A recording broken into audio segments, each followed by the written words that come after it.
What is a merger and acquisition strategy? Generally speaking, the bigger companies in a given market usually hunt for smaller companies in the same market for the acquisition process. Different companies also usually have different policies for their mergers and acquisitions process, like expanding an existing business, research, development, etc. All of these variables should be kept in mind when entering the M&A strategy by both companies involved. If correct planning and procedure are not put into place, the resulting company formed will not survive in the long run. Hence, the right planning and understanding of the current market should also be taken into consideration. When the entire process is done correctly, merger and acquisition strategies can allow a business like yours to expand into new technologies, markets, and territories. It can also build new company skills and increase their edge on the competition. Mergers and acquisitions, M&A, are usually either strategic or financial.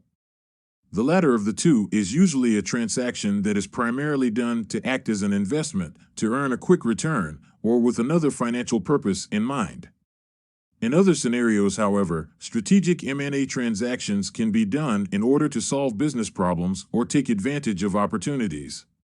For example, this kind of M&A may allow said company to do the following: break into a new market, add a new kind of product to a lineup, gain industry credibility, gain intellectual property, IP, and/or expertise, break into new markets, add new key skills, expand into other, new facilities, or change the power balance in a given market. A strategic M&A provides value for both firms involved. As you can probably see by now, this is not a one-size-fits-all transaction, and every instance is unique. Let's take a closer look at some of the most common reasons for strategic M&A consulting. To possibly gain new IP, as well as talent. This is especially true if you happen to need experienced staff in highly specialized areas such as accounting, engineering, and online security, for example. IP is a valuable asset as well that can allow a firm with a solid portfolio to obtain a certain dominance over other market competitors. To take advantage of both cost and revenue synergies. On the subject of cost synergies, you can actually consolidate two or more similar entities in order to cut both operational and resource costs. This can involve eliminating redundant employees, facilities, and other areas of business operation while simultaneously creating a larger overall budget. It really can be a win-slash-win scenario.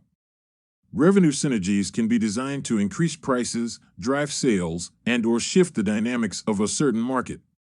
Some companies may use a similar strategy in order to break into new territories, eliminate competitors, enter new markets, expand their audience with cross-selling, or increase sales opportunities. And possibly any combination of the above. To fill in certain gaps in something like either client lists or service offerings. These gaps can sometimes occur when either new laws or other external events can result in noticeable marketplace swings. This can create the perfect opportunity for a strategic merger.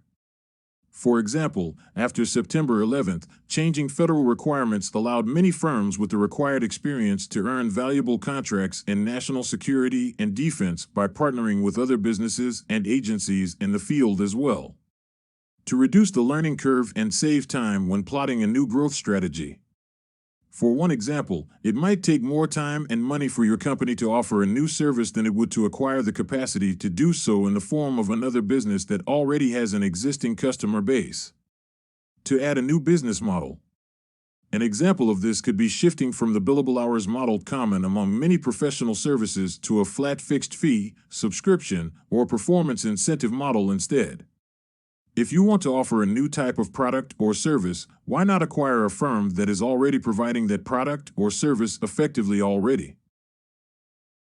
Each M&A transaction must have an inherent strategy in mind. No one-size-fits-all formula for a successful deal exists, although it helps to have good ideas that are clear-cut and very specific. When the purpose of an M&A is vague and strategic rationale is somewhat lacking, the deal is more likely to either fall apart or not end up profitable. Successful strategies tend to fit one of these 6 frameworks. Improving a target company's performance. Expanding market access to products. Gaining new skills and technologies. Scaling within an industry. Removing redundancies. Helping promising new companies thrive. In order to improve a target company's performance, the acquiring company will often reduce costs for the purpose of improving their cash flow as well as profit margins, often while speeding revenue growth. This is actually a fairly common strategy among many successful private equity firms. Expanding market access to products is a good strategy when the company to be acquired has innovative products but are too small to expand their market reach. This is a common strategy in the pharmaceutical industry, for example. Tech companies often purchase other companies that have the skills and IP they need to improve their existing product and/or service lineup. This allows them to avoid royalty payments as well as gain power over competitors at the same time. Scaling within an industry allows companies to take advantage of economies of scale. This is much more common for smaller acquisitions since most larger companies are already at scale. Reducing excess is another strategy that is used when a specific market sector ends up with more supply than it has demand.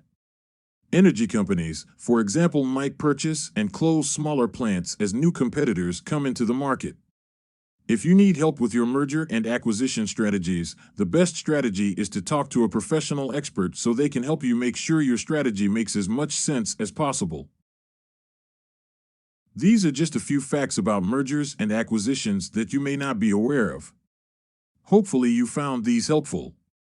If you would like to learn even more about how you can streamline the efficiency of your business finances, then you are more than welcome to contact us and we will take a look at your unique situation and offer some sensible solutions that would work best for you.